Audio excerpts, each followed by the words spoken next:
झारखंड के मुद्दे पर हम बात करते हैं बीजेपी के राज्यसभा के सांसद दीपक प्रकाश जी से। दीपक जी, क्या चल रहा है झारखंड में आपके?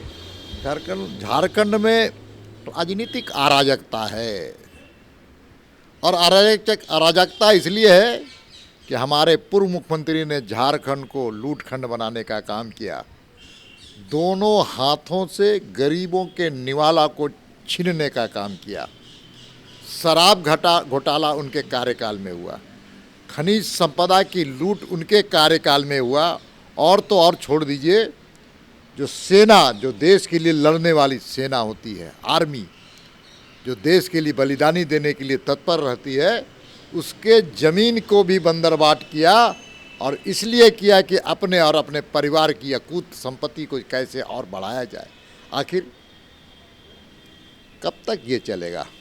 मोदी की गारंटी है कि कोई भ्रष्टाचारी गरीब के पैसे को, विकास के पैसे को कोई छीनने का काम करेगा, लूटने का काम करेगा, तो वो पैसे सरकार लेगी और गरीब लोगों के बीच में विकास के लिए खर्च करेगी। और आज जिस मुख्यमंत्री को जहां होना चाहिए था, पाप का घड़ा फूट चुका है और आज वो जेल के हवालात में। कई बार आपने सुदर्शन टीवी से बात करते हुए कहा था कि उनको जेल जाना पड़ेगा, उनके भ्रष्टाचार को आपने उजागर किया, लेकिन लगातार जेएमएम कर रही थी। आपका जो बयान है राजनीति से प्रेरित था, लेकिन आज की बयान सच साबित हुआ। 19 अक्टूबर 2022 को मैंने आर्मी, जो सेना की ज़मीन की बंदरबाट हुई थी, उसका उजागर किया था। और तब झारखंड मुक्ति मोर्चा ने मुझ पर देशद्रोह का मुकदमा दायर किया था। हम पर कई मुकदमे दायर किए गए, लेकिन सच जीतता है, धर्म जीतता है, अधर्म हारता है। ये बात साबित हुआ कि मैं जो कह रहा था, धर्म के पर आधारित समाज के हित के लिए कहा था, देश के हित के लिए कहा था, झारखंड के हित के लिए क्या था, आज सच साबित हो रहा है। और मुख्यमंत्री आज कारावास जा रहे हैं। तो अब क्या स्थिति है? सरकार बीजेपी बनाएगी या जेएमएम बनाएगी? समय का इंतजार कीजिए, बहुमत जिसके पास होगा वो बनाएगा। तो किसके पास बहुमत है? जनता जानना चाहती है ना। अभी देखते जाइए।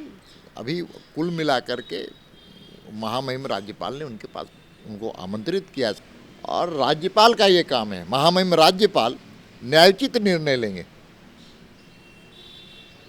एक विपक्ष है, वो कह रहा है कि आप लोग जो विपक्ष के लोग हैं और खासतौर से शेरून की जैसा आपने गिरफ्तार हुए हैं, कि जो विपक्ष के नेता उनको अब लगातार गिरफ्तार कर रहे हैं, विपक्ष के मुख्यमंत्री हो गए। कह रहा है, कांग्रेस कह रही है, झारखंड मुक्ति मोर्चा कह रही है और आरजेडी कह रही है।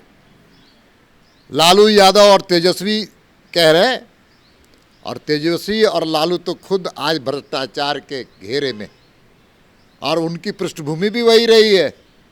और झारखंड मुक्ति मोर्चा, उनके पिताजी भी जेल गए थे। क्यों गए थे? सबको ही जानता है, रिश्वत कांड में।